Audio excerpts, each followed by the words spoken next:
तो हम पढ़ रहे थे, देखो chapter 5 coastal region and islands of India.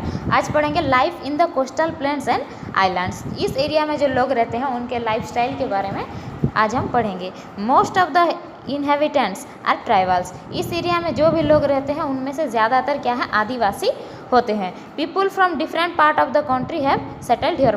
देश के बहुत तरह से लोग, बहुत कोने से लोग आकर यहीं पे रह रहे हैं। Main occupation of these islands are fishing and farming. यहाँ के रहने लोगों वालों के मेन ऑक्यूपेशन जो है, उनका मेन काम जो है वो है fishing and farming. Rice, maize, coconut, pineapple and papaya are main crops grown here. यहाँ पे उगाए जाने वाले मेन क्रॉप्स का नाम है rice, maize, coconut, pineapple and papaya. The thick forest on the islands provide teak and rubber.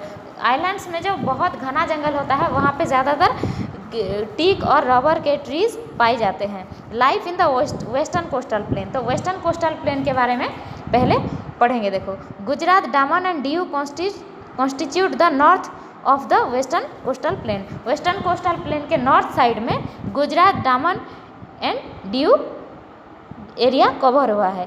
Here most of the people are traders and farmers. यहाँ पे ज़्यादातर लोग जो है वो ट्रेडर्स यानी कि बिजनेसमैन हैं और फार्मर खेती का काम भी करते हैं। Wheat and cotton are the major crops grown in the reason.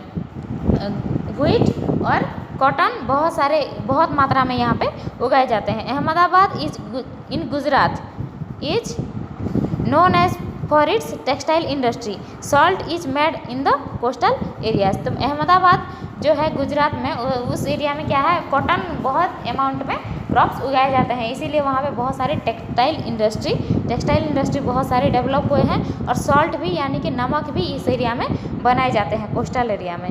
Garba and dandiya raas dance are the famous folk dance of this region. Garba dance और दांडिया रास डांस जो है इस एरिया का फेमस यानी कि यहाँ का पॉपुलर नृत्य है। Coconut is widely use in the food along the Konkan and the Malabar coast. Coconut जो नारियल जो है वो खाने में ज़्यादातर वो यूज़ किए जाने वाले चीज़ है कोंकण एंड मालवार कोस्ट में। Coconut leaves are used for making ropes. Coconut यानी कि नारियल के पत्ते जो होते हैं उसको रस्सी बनाने के लिए ब्रूम्स और बोट टॉप्स में लगाए जाते हैं उसको। Fishing and farming are the main occupation people of this region. Fishing and farming ज़्यादातर लोग इस एरिया में करते हैं। The Konkan and the Malabar coast are most important industrial and commercial centres. यहाँ पे बहुत सारे इंडस्ट्री डेवलप हुए हैं और बहुत सारे बिजनेस के लिए भी ये जगह सुइटेबल है, इसीलिए यहाँ पे ये बहुत इंडस्ट्रियल और कॉमर्शियल सेंटर्स भी यहाँ पे बहुत सारे हैं। The beautiful beaches and the churches of Goa attract tourist from all over the world. Goa भी वेस्टर्न कोस्टल प्लेन में आता है और इस एरिया में गोवा में जो बड़ा चर्च है वो वर्ल्ड में पूरा फेमस है।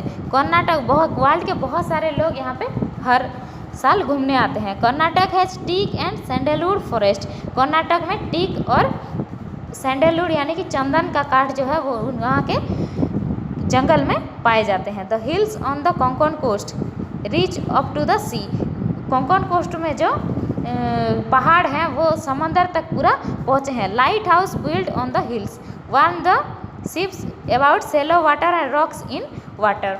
तो वेस्टर्न कोस्टल प्लेन में जो हिल्स हैं, कोंकण कोस्ट में जो हिल्स हैं वो सारे सी तक पूरा लगे हुए हैं और हिल्स के ऊपर जो लाइट हाउस बनाया जाता है उसको देखकर शिप्स को अपनी दिशा पता चलता है और वो लोग पानी के कहाँ पे गहरा पानी है और कहाँ पे पानी के अंदर पत्थर है वहाँ से उन लोगों को पता चलता है। The Malabar coast is famous for its lagoons and black water.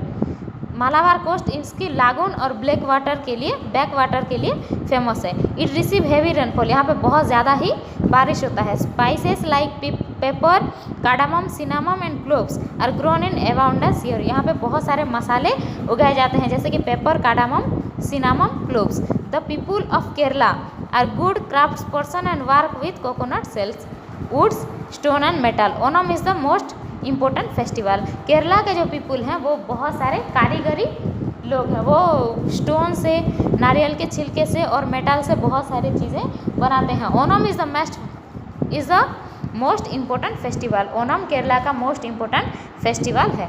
अभी देखो, life in the eastern coastal plain. Eastern coastal plain के बारे में हम कल पढ़ेंगे।